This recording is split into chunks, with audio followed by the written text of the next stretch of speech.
আৰু আজি পুৱা হিমন্ত বিশ্ব শৰ্মা ৰহাত উপস্থিত হৈ বিধায়ক শশীকান্ত দাসৰ ভোট নিশ্চিত কৰাৰ পিছত এবাৰকৈ এতিয়া বিপাঙত পৰিছে কংগ্ৰেছ কিয়নো দ্বিতীয়খন আসনৰ 44টা ভোটৰ পৰা কমেই এটা ভোট আৰু দুটা ভোট শাসকীয় পক্ষই কুটকৌশল কৰি কাটি নিব পাৰিলে পৰাজয় নিশ্চিত হ'ব বিৰোধী প্ৰাৰ্থী ৰিপুণ বৰাৰ ইতিমধ্যে শাসক পক্ষৰ কেইবাজনো নেতাই 4-5 জন বিৰোধী বিধায়কে মিত্ৰজোঁটৰ প্ৰাৰ্থীক ভোট দিব বুলি দাবী কৰি আছে এনে প্ৰেক্ষাপটতে উদ্বিগ্ন হৈ পৰিছে কংগ্ৰেছ আৰু আজি নিশা অনুষ্ঠিত কৰিব বিধায়িনী দলৰ বৈঠক বিৰোধীৰ সকলো ভোট ঐক্যবদ্ধ কৰাৰ ৰণকৌশল প্ৰস্তুত কৰিব এইখন বৈঠকতে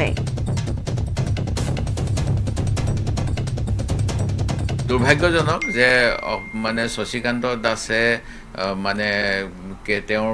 মই তেওঁৰ কিবা পোষ্ট দেখিছোঁ যে তেওঁৰ কিবা দলং হৈছে মথাউৰি হৈছে সেইকাৰণে তেওঁ মানে হিমন্ত বিশ্ব শৰ্মাৰ ডাঙৰীয়াক আমাৰ মানে নায়ক লাচিত বৰফুকনৰ লগত তুলনা কৰিছে ইয়াতকৈ আৰু মানে নিম্ন খাপৰ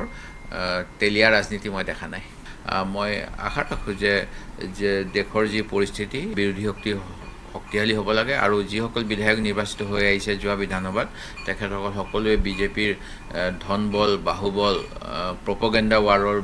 বিপক্ষে যুঁজ দিয়ে জয়লাভ কৰিছিলে তেখেতসকলে সেই দায়িত্ব পালন কৰিব বুলিয়ে মোৰ বিশ্বাস হয় এফালে মিত্ৰজোঁটৰ দ্বিতীয়গৰাকী প্ৰাৰ্থী ৰণগোৰা নাৰ্জাৰী সন্দৰ্ভত প্ৰতিক্ৰিয়া বিটিআৰ মুৰব্বী প্ৰমোদ বড়ো ৰাজ্যসভা নিৰ্বাচনৰ দ্বিতীয়খন আসনত জয়ী হোৱাৰ দাবী কৰিছে প্ৰমোদ বড়োৱে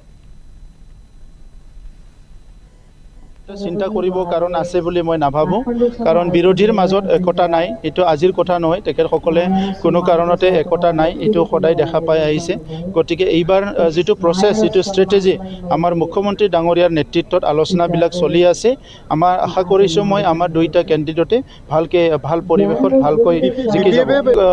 BPFৰ 3জন বিধায়ক অলৰেডি ফ্ল'ৰ মেনেজমেণ্টত আহিছে NDAৰ লগত চ' তেখেতসকলে অনাগত দিনত উন্নয়নৰ কাম কৰিম একেলগে ৰুলিঙত থাকিম এই এটা স্পিৰিট লৈ পেলাই কাম কৰি আছে আৰু ইয়াৰ কাৰণে মুখ্যমন্ত্ৰী ডাঙৰীয়াৰ নেতৃত্বত তেখেতসকলৰ আলোচনা চলি আছে মই তাত বেছি কথা ক'ব বিচৰা নাই কাৰণ আমি উন্নতি বিচাৰোঁ আমি শান্তি বিচাৰোঁ